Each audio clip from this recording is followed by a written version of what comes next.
What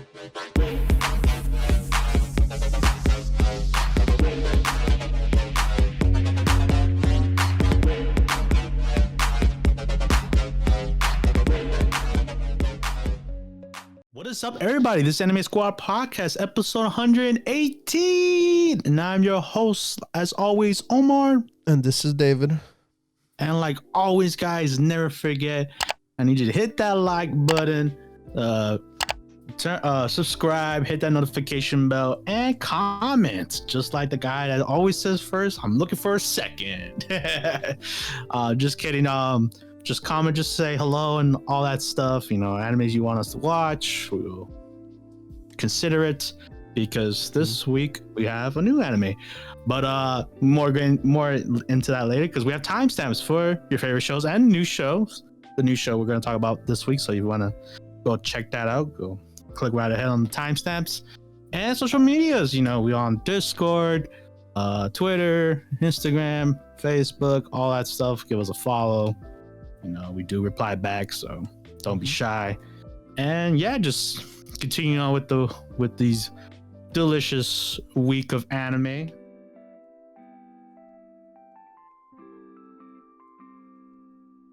Starting off with I'm Quit Hearing, episode 8.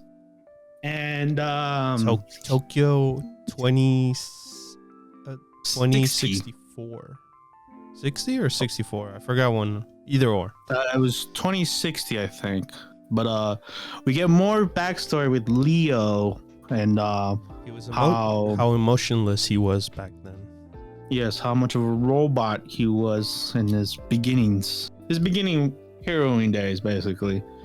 And he encountered a very interesting imp named Imbrad, who didn't want to fight.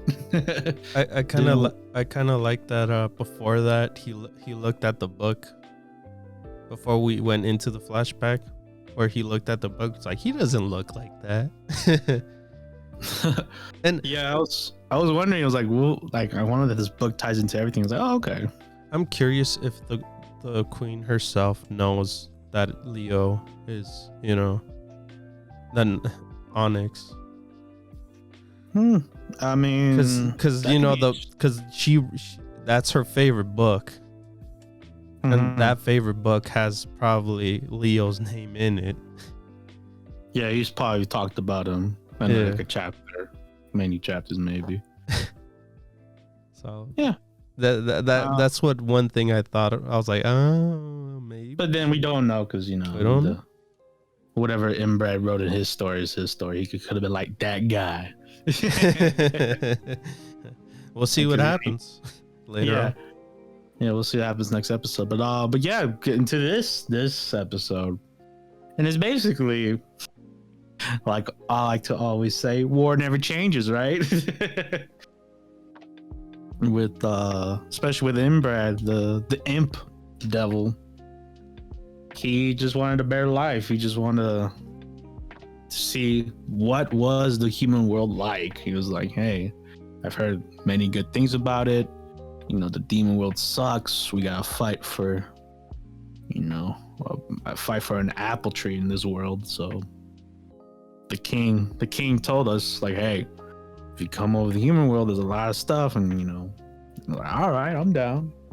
Lo and behold, we didn't know we were going to start a war, but, you know, with these goblins and hobgoblins, that first reaction is to fight.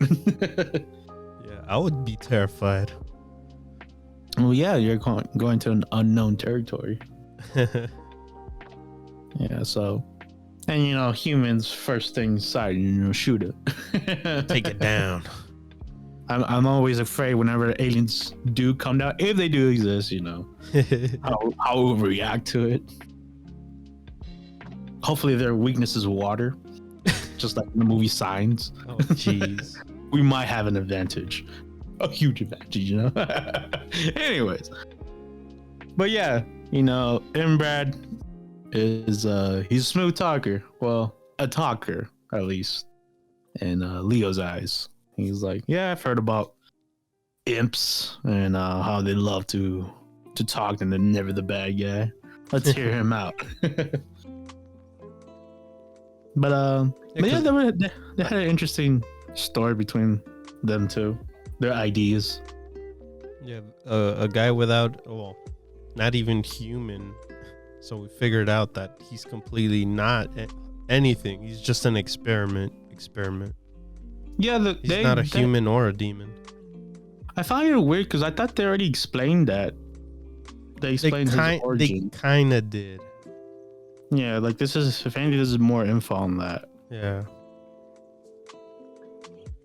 But yeah, like what you were saying, I'm sorry. And he's the weakest one. Yeah, that was surprising too. I was like, what? Yeah. I mean, I guess. But of course, what the imp says later on, like, oh, if you don't die, be careful because you're gonna become invincible. Dun dun. Yeah. If anything, Inbred kind of predicted his future. Yeah. He even foreshadowed what his life will become to where he's at now.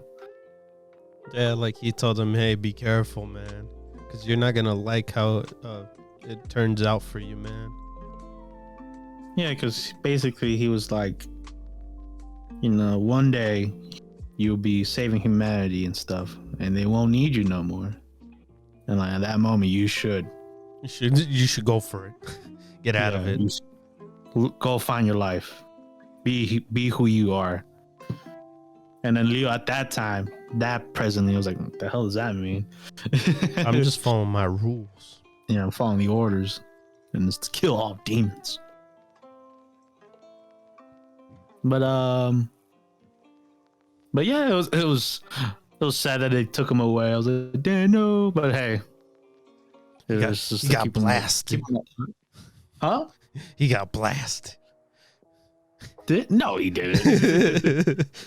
I just picture it, man. What did they do with him, Brad? They just hold him hostage, or I don't know, man. I mean, obviously he was alive to write his story, right? That's true. So maybe the queen would tell us the story. Yeah, like they took him in, I guess, and God knows what they did with him. Leo didn't say anything about it at the end either, so yeah. Yeah. So yeah, I found that curious, and yeah, if anything, this episode was very simple, and just more Leo, if anything, and just the whole inbred, his point of view of everything that's happening. How not all of these creatures are bad, pretty much. Yeah, we all didn't decide to fight. Yeah, we were set up to. AKA war never changes. Sounds like government to me, man. Weapon? Sounds like government to me, man. Yeah. No, yeah. Pretty much so. Like, hey, you go out to war. What are you fighting for? I don't know. Nah. My king, my president told me to go shoot this guy. I don't even hate the guy. And it's very real, man. It's like, I say the quote, war never changes, but there's so much meaning to it. So, yeah, very simple episode. And I wonder what's gonna happen next episode. I'm very curious. I mean, this is better than last week, so. Yeah, 'cause that one left off. No, the past week we got a cliffhanger, but then we got the flashback on this episode. So I was like, wait, are we gonna continue off the flashback of last week? My thing with this show is we've been getting so much character development. Now what I really want is just to have where we're going. I want a direction to go. We need the humans to attack us. Yeah, I want you the demon army is ready to attack the humans again. Or the human, like you said, the human army comes to wipe out the demon race now. And then we get to see what Leo really does, That's what I'm waiting for. That's what Leo says in this episode as well. He's gonna finally tell the queen what his goal is in general. Like, I appreciate all these episodes and getting to know our characters and stuff. But like I made a joke yesterday, last time we talked about it. It was like, yeah, most of the episode starts off with him and another character sitting down, and then they talk to their hearts out. So, and in this episode, there's no difference. Now it's past Leo and another character talk their hearts out, and that's it. I think that's everyone though. Yeah, it has been. Yeah, we got the whole cast now. Now I'm just like, unless we're getting the princess as well. No, did we get the queen? No, we did when we spent time with her. Okay, okay then. Yeah. My bad. Yeah, so I want a direction to where is it going? Because I think this is only 12 episodes, right? Yeah. What episode are we again? This is episode 8. 8. Yeah, I think we're getting to the final arc. Like, this should be the climax. Yeah, is what I'm saying. If I sound impatient, I'm sorry. It's just like I appreciate these episodes, but now is the time to make some actions. Well, I don't know about those actions, man. No, I mean, I wish this this anime had better animation. I'm not saying like, I'm saying for what studios. No, I know. I mean, I didn't mean like action scenes. I mean like go somewhere. This is. Oh, okay. Yes. The only time we have left the castle is when we with the wolf little girl, and that was to do some errands. Yeah, man. Well, you had to fix some of these people, man. They needed help. Yeah. We'll see what happens next episode. Yeah, that's just my nitpick with this show. Nothing bad. This is me being like already invested in the show, basically.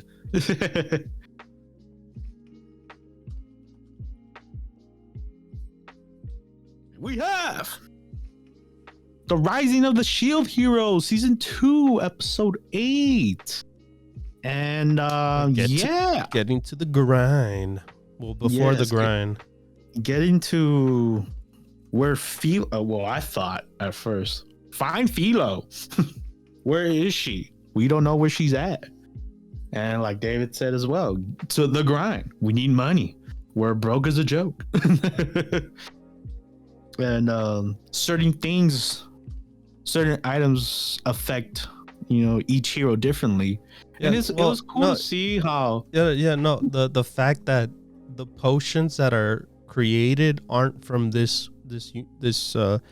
world, because this world is different from the other world that our MC's from, the Shield Hero. So that was cool. So this doesn't exist. The other potion doesn't exist. Those crystals don't exist. The ghosts don't exist. What else? The elf people, they didn't know there was elf people. Yeah, the different races that are in this cool. world. I like that. Yeah, because now we know that the rest of the cardinal heroes, they're not all human. They're one's a spirit, one's a gem, a gem race, and then the guy's a guy, unfortunately. But it's whatever. But yeah, it was cool. I liked when the world was finally building up. I was like, okay, we got a new world. We get to know the race, and we get a different side of the demon slayer, the Shield Hero. Hey, I don't blame you saying Demon Slayer, because the area that we're at, it was very Japanish. Apparently, there's a European location European colony. Yeah. But we're there in the Japan colony, which imprisoned our girl, our hunting hero lady in the endless labyrinth. And yeah, it was just grind, trying to get some money, trying to get that hustle. Yeah, I like the fact that we got the Shield Hero doing some side hustle. It was funny. Yeah, I thought it was pretty funny. I liked everything in the show that wasn't action. Ain't that crazy? But getting to the meat and potatoes. Yeah, to the meat and potatoes of the show. Oh, but before that, we go to the Ryan guy or the new guy. I forgot his name. Supposed to be Raiden, but it's like, no, that's not Raiden. That's some other guy. I was like, oh, okay. Oh, are you talking about Ryo? There you go. Is it? Yeah. His name is Kazuki. There you go. Oh, what a waste of a like. That's not even a character. It's just like you said. It's Ryo in this world. I guess I don't know. Yeah, because I was like, oh no, he's Ryo a pretty too. boy guy, and I'm like, oh jeez. And like I know they're guards, right? They're regular guards or whatever. The guards did more work than the two that were protecting the guy. I know the two guard ladies that look cool and they just did nothing. The guy, whoopsie doozy, but then whoopsie do, it's a trap. Oh no, another trap within another trap. And then I don't know what he did, but he took it off Reptalia, and now Reptalia can't transport because that was also a trap. How he did it? Who knows? They don't explain it. It just happens in this show. It just happens. And Mr. Science Guy is up there saying, haha, I got you. I got the girl that you like. Yeah. I'm going to take her away and experiment on her. Mm-hmm. I was like, oh, jeez. I hate you, Science Guy. Not Bill. Bill's a cool guy. Such a twirly mustache villain. And not the fun one, you know. Knockoff Dr. Stone. No, what the hell? I said a knockoff version of him. You mean Dr. Pebble? We didn't even get to see him. He was just up in the air or something. I don't know where he was at, but he was just narrating from above. I don't know.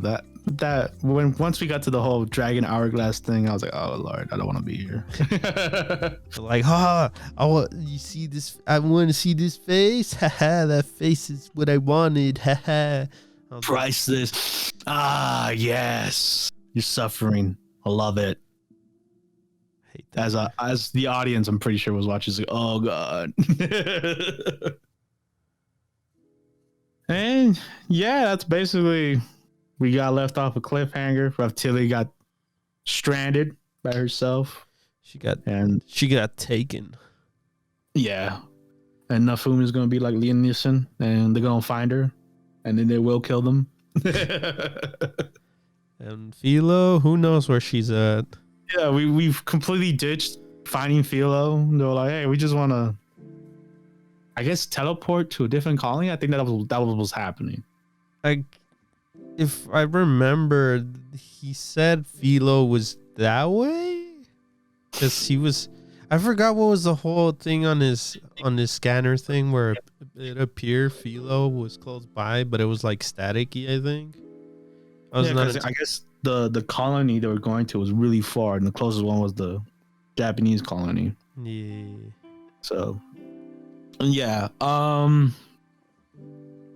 Yeah, nothing much else to say, you know. I just hate the bad guy so bad. Half the show's good, half the show's bad. What can I say?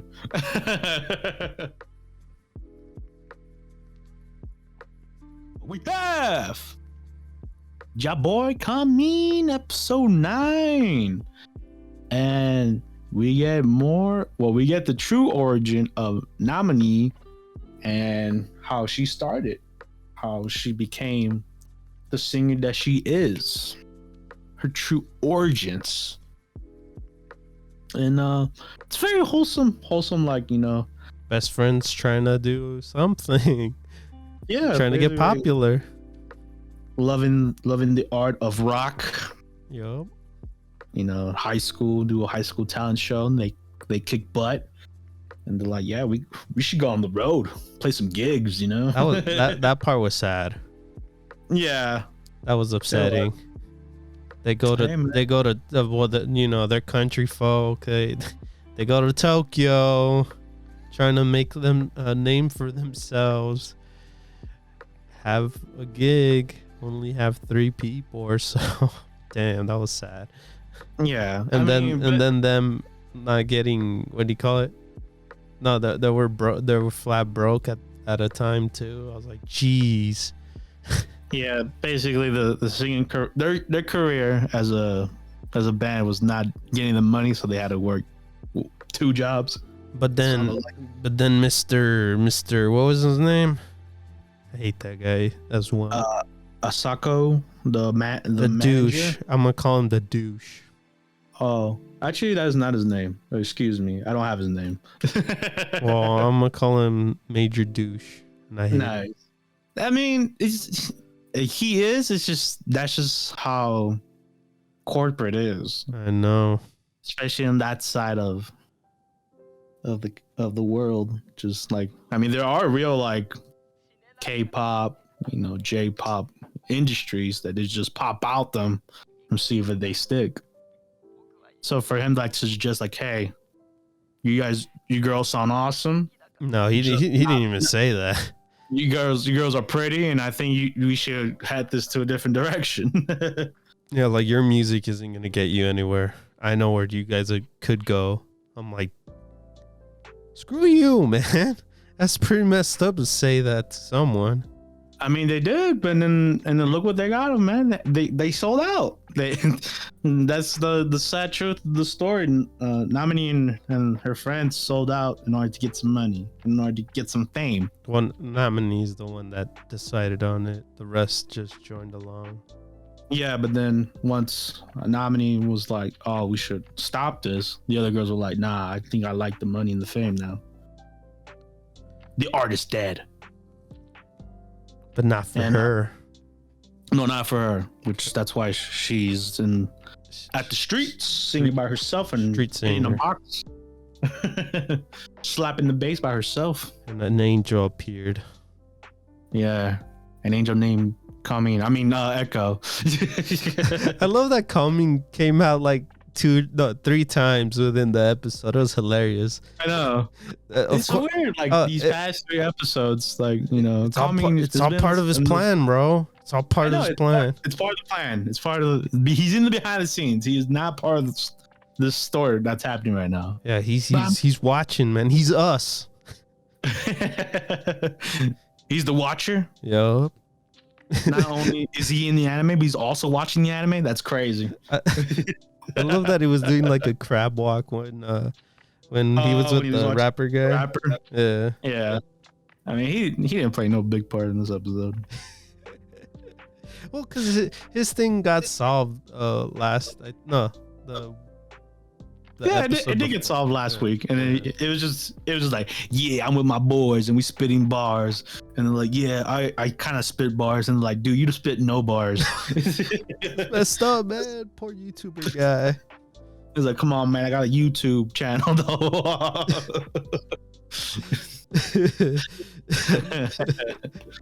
So that was basically it for him, but it was definitely about. But it was more how do you say reinsurance? Yeah, checking in. I like to say checking in what he's doing. And him it was basically Namini telling. I was gonna say him accepting himself. Oh yeah, being a rapper. Yeah, because before he was too shy, I guess. And but the main point of the episode was like Namini and Echo telling each other that they're rivals. That they're competing against each other on the 100,000 like challenge. I'm curious, what did she say? Oh, when they cut out her dialogue. Yeah. I know. I'm curious too. It's serious when they don't even show the ending, and I was looking forward to it today.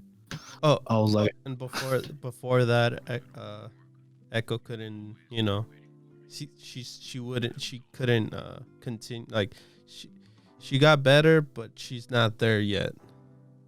Yeah. And then that's when they went to the tower, while Komi is in the background taking pictures. I mean, that's not Komi. He was. That's just that's a dressed up dude taking pictures with families, right? If anything, Komi's a shadow Oh, what? Dumb. But yeah, everything's gonna be all right. I guess Echo finally found what she needed with her music to, I guess, to be more open to everyone. Like, hey, listen to me, everyone. I'll help you guys. I think when Komi heard her again, he was like, I think you found it. Yeah. Well, the DJ guy was like, nah, you got it, but you don't got it. Well, that was before though. Yeah. But now, Komi believes on it. They looked onto the distance as well. Look at those pixelated city. I mean, beautiful city. Even the lights, bro. Got it, pixelated city. Oh god. This is another show that I wish the animation was better. Yeah, but hey, this is just a singing show. I mean, yeah, man, it could be better. It can. Everything can always be better, right? Yeah. It just all depends on your budget and your time. I just wish. Yeah, I mean, it's still good for what it is. Yeah, but I just keep on wishing, man. How do you guys think about the animation? Let us know.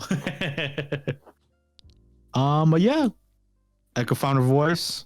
Oh, I guess one little thing. I talked to Josh, and he had the same feeling I had back in the days, where like, why do they keep playing the same song?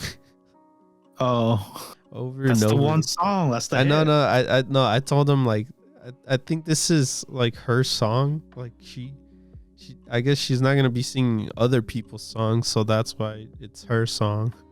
Yeah. At first I was like, wow, I don't want to keep hearing this song, but I finally realized like this is her song. Yeah, this is the one she made. wrote. Yeah. Instead of the other songs that have been covered, other singers. Yeah. But yeah, I just want to bring that up a bit. No, yeah, I mean, because you hear the song again. Yeah, I was singing earlier. But yeah, that was Ya Boy Kongming, episode 9, and we'll see what they do, because I think they only have like a few days before the whole like challenge is done. Still needs to go to that DJ for the recording. Yep, and then probably shoot a video. Who knows? Clock's ticking. Time is money. TikTok on the dot. We have Summertime Rendering episode 6. And this is with the chick. Yes, no. Oh, well, in this episode, it's Hizuru, which is what the island knows as her name, but we know her as Nagumo. So I got confused when I first saw this episode, but I like how they explained it later on. But yes, it's basically her episode, if anything, and what she was doing the whole time. That was awesome. Yeah, it was really. I like that. I like that a lot because she was already well. It was sad that moment with her friend. I'm getting a little bit too ahead, but the whole friend thing, and they have our flashback, and then the friend, the shadow. Yeah. I was like, no, damn. And then when she goes back to the guy, she was crying. I was like, damn. Yeah. She busted out a Roy Mustang moment. It was raining. It was like, because she knows that like if it don't touch the shadow, if the shadow's avoiding something, that's the shadow, right? And she saw her friend that was with the girl, which we know they're all shadows now, that family. It was like, damn, that damn ant though. No, it was very sad. But yes, Nagumo or Hizuru, she's well aware what she needs to do, and she just needs to find Shunpei, who she still doesn't know who he is, but she's well aware that she needs to find this person. So she left clues here and there. That's crazy too. That I guess not even back in the day she knew him. No. I guess this was prior to that. Yeah, because even when what was it? Ren, I think the dad. Mm-hmm. He was like, oh yeah, you don't know her because I think she left right before even he showed up to the picture. Mm-hmm. No, that's why Hizuru only knows about the girls because the girls were always at the diner. And I thought that was cute. I was like, oh. But yeah, I was surprised that she grew up there because the way she's dressed and the way she acted so prior, it didn't seem like it, and that she's also the famous writer for Shunpei's favorite novels. And it involved shadows as well, right? Yeah, because it also that's why I like this show. It also reveals that she was the first person to encounter the shadows, like many years ago. I feel like we're getting like what do you call it? Stephen King book coming to life. Like like it? Yeah. Yeah, man. This town, this little island has so many secrets. What are they hiding? Yeah, because not only she said in particular that there's already been shadows here, so there's so many shadows that we don't even know. Yeah, like right off the bat when she got off the ferry, the guy next to him, she was like, "Oh, that's a shadow," and I was like, "What? Already? Damn!" So which makes sense, especially from last episode where we saw a bunch of shadows that were at the shrine, so it could be anyone. And to a point where we saw one get created to copy the dad. I thought that was the dad was gonna die. Me too. I was like, no. She saved them. I was legit impressed. I was like, oh, she missed, but I was like, wait a minute, I forgot she aimed for the shadow. Yeah.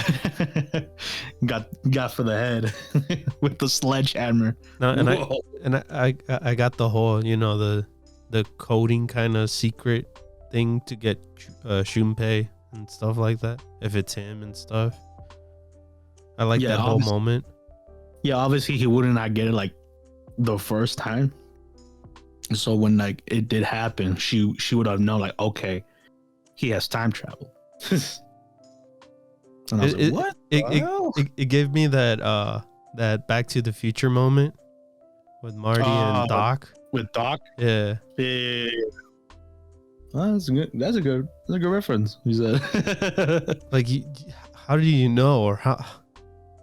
What is like, this? Like, how did there was no find way that? Unless like me from the future told you, I was like, holy crap. And it hit me like that. I was like, damn, it is Back to the Future. And I also like that she's associated with Nezu, our hunter guy. And the way that he likes to confirm that if you're not a Shadow Knight is to shoot your shadow. Snipe that shadow. Yeah, shoot it.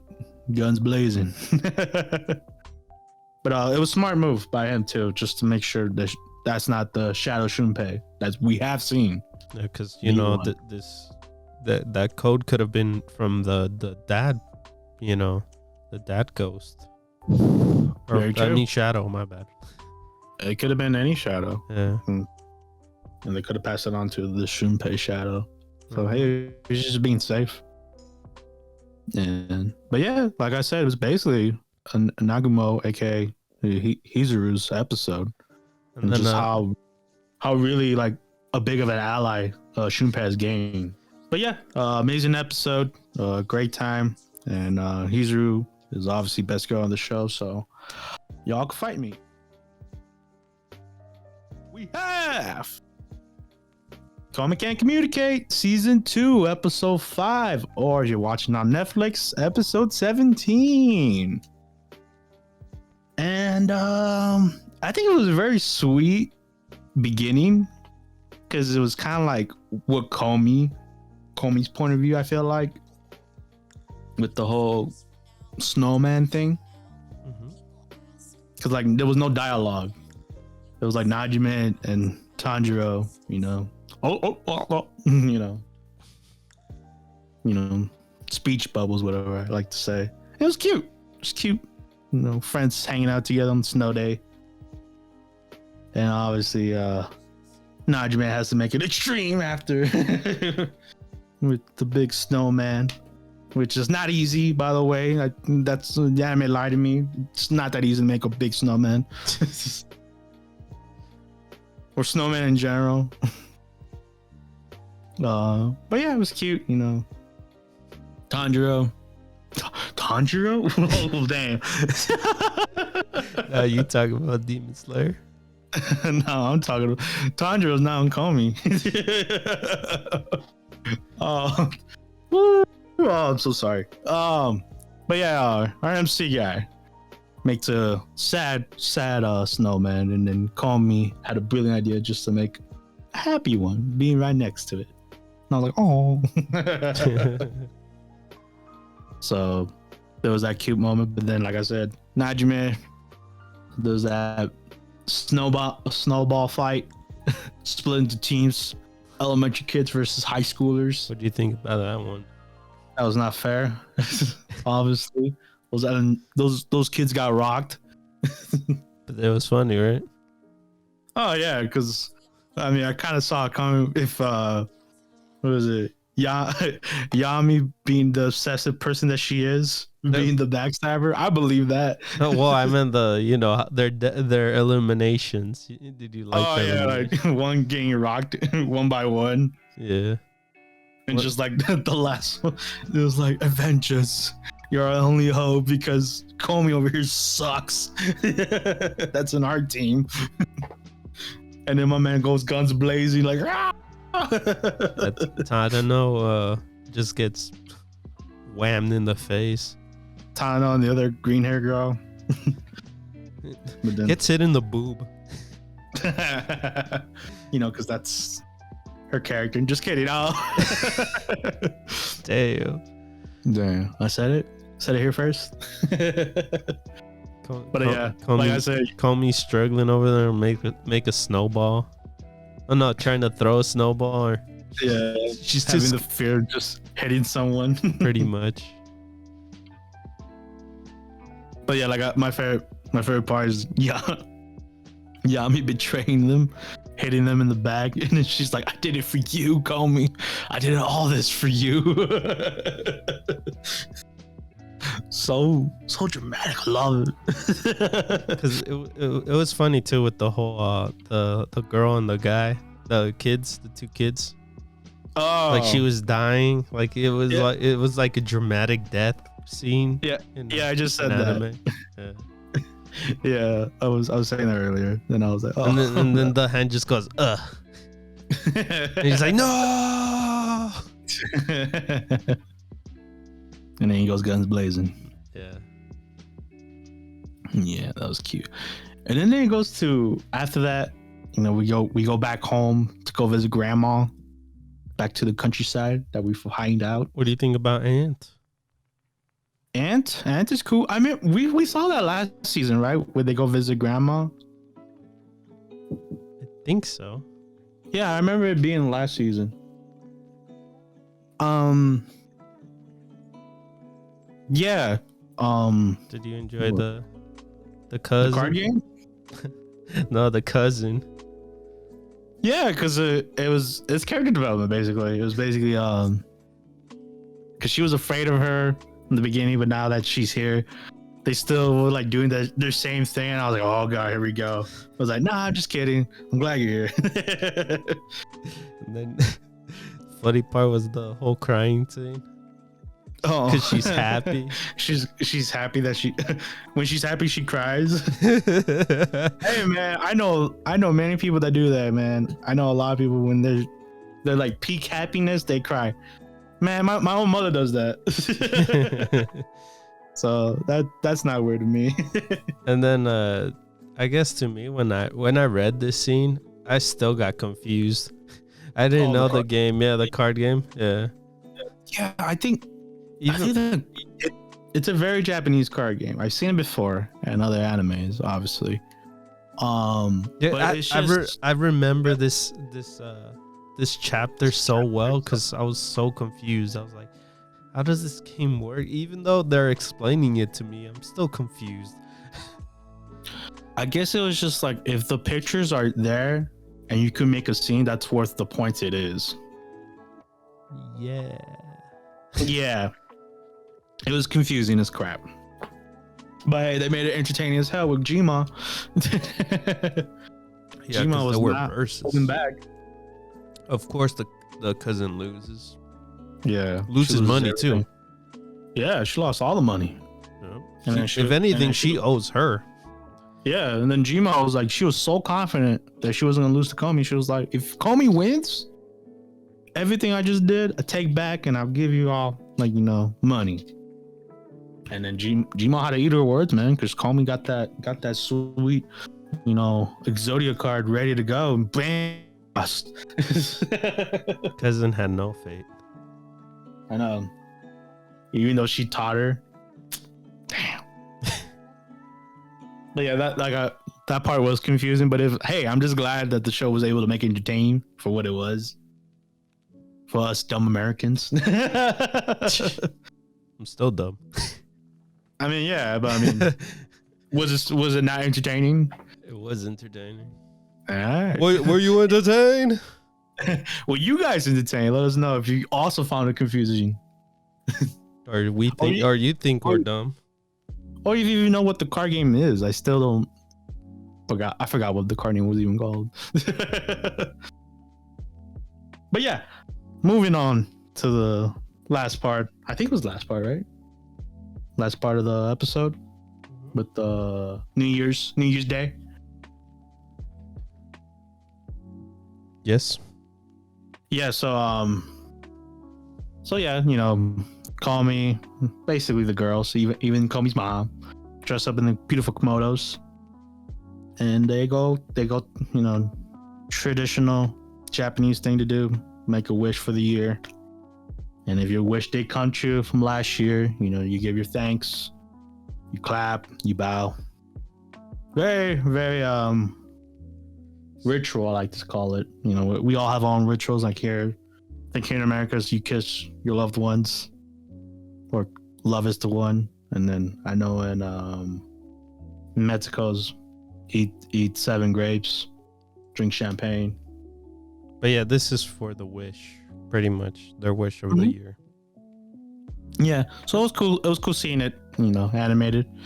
But unfortunately, one of the Shrymans called out and put them in a pickle on the most busiest day of the year. And you know, Grandma was like, "Yo, Komi can do it. She's the most beautiful daughter I have, granddaughter I have here. So put her in the cashier." Guess who else is there? Character I completely forgot, but it's the country bumpkin. Ainaka.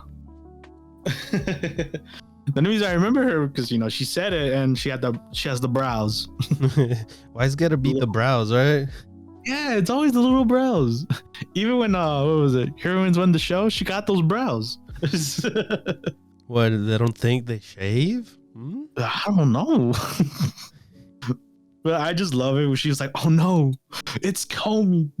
Does she know who I am? Am I gonna be called a country bumpkin back at school? A potato? Over. Huh? A potato? Potatoes. It is always with potatoes, right? They gotta bring up the potato. Even in Attack on Titan, country girl, potato girl. Why can't it be corn? I don't know. I like corn. I guess in Japanese, you know, they just grow potatoes. You know, carrots. I'll take a carrot. Potato sounds funny. I guess because they're brown and sad. Wow. I didn't go that far. Jesus. And they're dirty. Oh, go myself. I'm sorry. And they're dirty. Yeah, I think that's it. Come from the dark. Yeah. But yes. Oh God. Nothing wrong with being a country folk either, you know. Yeah, I think being in the countryside is very respectable. That's what I'm saying. That's what I'm saying. I like if someone would call me something, I would tell them, "Hey, call me cornfolk or something." I don't know. You just don't like me calling potato guy. Huh? Yeah, I don't want to be potato guy. Oh god. That's a city. No, I guess city folks are just like that, right? We don't have a name for that. City folks? Yeah, that's all we're called, right? Or is there another word for? I mean, it depends. Like city. The suburban.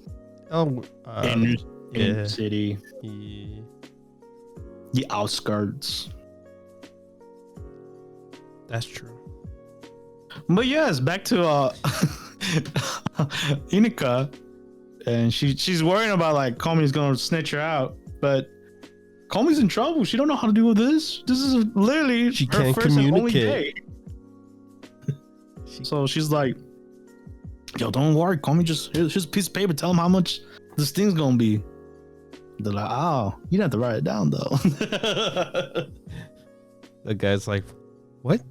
Why do you gotta write it?" Yeah, why can't you just tell me? Funny guy. Oh, I also like when because there's a bunch of tourists around the holidays and stuff. They're like, "Oh my god, Komi's such a model." When she's in a yukata. Mm-hmm. But yeah, it's basically the episode. I can't believe it ended that short. And I know there was a bonus scene with the kids. I think it was with the kids, right? Mm-hmm.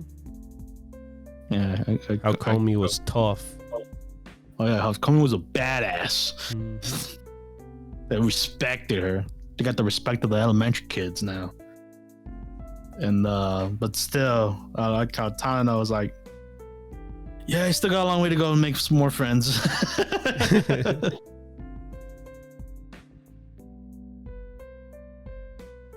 We have Vampire and the Garden, episode 1. And if you don't know what this show is, we talked about it on our Twitter and our social media. And it's a anime done by Wit Studios. And if you don't know who that studio is the people that brought you guys a lovely Ranking of Kings from this year, if anything. And yeah, this is a 5-episode show. So if you want to go watch all of it, go right ahead. It's on Netflix. Or if you guys want us to review all the final 4, then we'll do it as well. If you want the whole review, or you guys want it episodic, you guys tell us. Yeah. Choice is up to you. But as of right now, the way how we do it, we usually cover weekly with this Netflix show. So we have the first episode of Vampire in the Garden. And man, oh man, if you heard our review of, you heard this week's of I'm Quite Hearing, same thing applies here. War never changes. The crimes and the effects of war is very real in this show. Yeah, so I guess so far from what we got is that the vampires and also the humans are saying either it's them or they. We don't know where the war started. Apparently it started with the humans, but then it's the vampires, so we don't know exactly who started this war. Yeah, we don't know what caused the fire to bring out the war. So at this point, both sides are like, it's either them or us. Pretty much. Especially since the humans are at, I guess, the final frontier, I like to call it. Final brink in Russia. Well, fiction Russia. They didn't really say it, but it's kind of heavily implied. And yeah, I mean, literally the first scene is a patrol team clearing out looking for supplies, I think. And just, yeah, man, it's brutal. Yeah, because at first we get introduced to our MC, Momo. Yes. And she struggled so much to take down a child vampire. Mm-hmm. And that's what ended up her getting in trouble for that. Because they like I think Omar said a little while. It reminded me of what was it called? Saving Private Ryan. That moment where she didn't want to pull the trigger. And then the other soldiers like, oh, it could be one of our men that would be next, to get shot. Yeah. You can't trust these vampires. It's sort of the same thing with Saving Private Ryan with the whole, letting the German go. Letting the German go and then bite you in the ass later. And yeah, I mean, that's just the nature of war. It sucks. You do what you gotta do. And Momo didn't like that. Obviously, she was like, yeah, that's a child. But I guess the one in charge of the group was like, hey, it's either them or us. Like we got also introduced to the drug, which is basically a suicide drug for the vampires, but they could kill like 10 times what they normally can. Mm-hmm. And yeah, it's tough. We also we're not only doing it in the side of the humans. We also have Faye, right? Fine, yeah. The other side where is the vampire queen. Yes, the vampire queen of the race, and she seems to be the life of the party. Very popular amongst her race. She doesn't like the war anymore. No, and it shows when she's fighting in the battle. She doesn't kill anyone; she just beats them up. To a point where one of the soldiers was gonna suicide bomb. No, he did suicide bomb. Well, because she grabbed the grenade and tossed it out. Yeah, I mean I think it was gone. But yeah, it's a very tough show if you're little weak stomach on that side. And she also doesn't consume human blood. No, she refuses to take it because I feel like we'll get more into that, or like why she refuses to take human blood. Yeah, maybe. Yeah, because she wants to know about the song too. Because Momo was singing the song or humming to the song from the music box. You know what I think it is? Like a brother. They kind of hinted in the episode. What? That I think they used to know each other, both Fine and Momo, before the war, when they were like kids. I don't know. Yeah, because that's what it looked like. Or like Fine, Momo reminds Fine of someone that used to sing like that. That's the feeling I'm getting, and that's why she saves her the way she does. But yes, their plot with the music thing reminded me so much of Taco P Destiny, where like we, since vampires are so sharp-eared creatures, that music could give away their position. So the humans decided to destroy all music. Yay! And then the mother of Momo, Nobara, she oh jeez, I get where she's going with, but she's already far gone into the military, especially towards the end. That was pretty messed up. Yeah, it's pretty. I mean, yeah, because she was doing everything for Momo, but I guess Momo is from what the mom thinks is that she's giving up on the human side, and when she ran away, that's when I guess she gave up on her daughter in a way. Yeah, at that point it was basically, do you want to save the human race? Do you want to save Momo? And she was like, I guess the human race. Hey man, sacrifices have to be made, man, during war. Either you shoot a kid or you shoot your daughter in order to save the greater goal. And Sex and Seg was that's just how the message is perceived in the show. And I'm not knocking anything now. It's just tough show. It's a tough show to watch. But animation wise, it looks good. Of course. They have the fights, especially with guns. It looks fantastic. I've never seen an AK look that good. And just how it recoils. And the blood is all, oh man, it's very gory. I like how I guess these 30 minutes gave us what these characters are in general. Yeah, both Momo and Fine, because that's our main characters, I feel like. And what they both struggle with. And right away, good thing it wasn't like a quick, oh look, I'm joining your side kind of thing. Yeah, Momo's still hesitant to be with Fine, but she has no choice, right? At that point. Yeah, because Momo lost a friend, and that friend was dear to her. Oh yeah, it was devastating. Because it was so devastating because Mirne, she saves her. She saves Momo from getting bit by a random vampire. But Momo couldn't save her. Even Fine was trying to save her, but the vampire got to her. And I was like, damn. That just sucks. I liked how I like this, how not to be like mean or anything. No, not mean or disturbing. Like, I like this. I like the atmosphere of this world.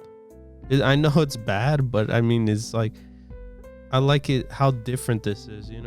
It's really dark. This is a dark fantasy, and you could tell from the world itself. Like, this city is like pretty bad. Like, it's their final stand, and nothing looks pretty. Everything looks pretty much trashed.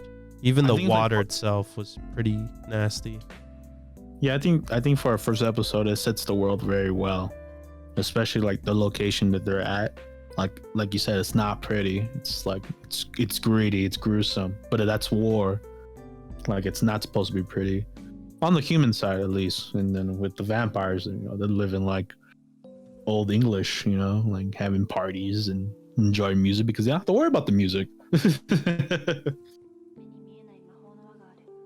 We just don't know who's winning. I think that wasn't really cleared, but it kind of points towards the vampires.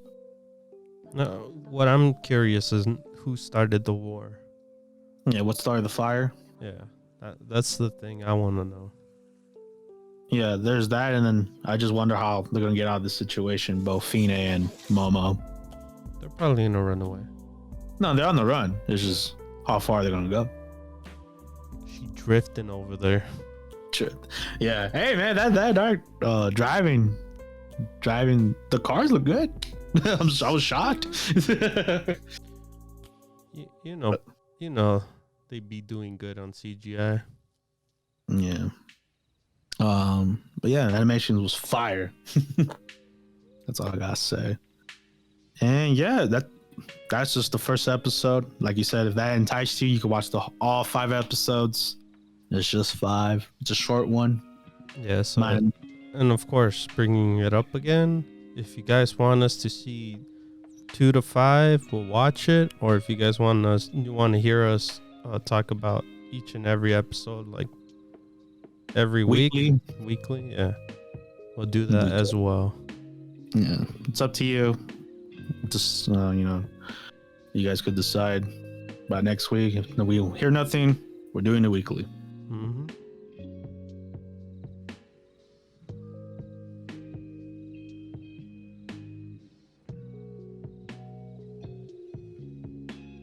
Gonna wrap up the podcast for this week. If you made it this far, like always, we want to say thank you. We appreciated you listening this far. And like always, follow us on social media. And always, guys, don't forget to hit that like button, subscribe, notification bell, and comment. All that stuff on YouTube. Really helps us out. And with that being said, I've been your host, Omar. And this is David. and we'll see you guys next time. Bye bye, guys. Late.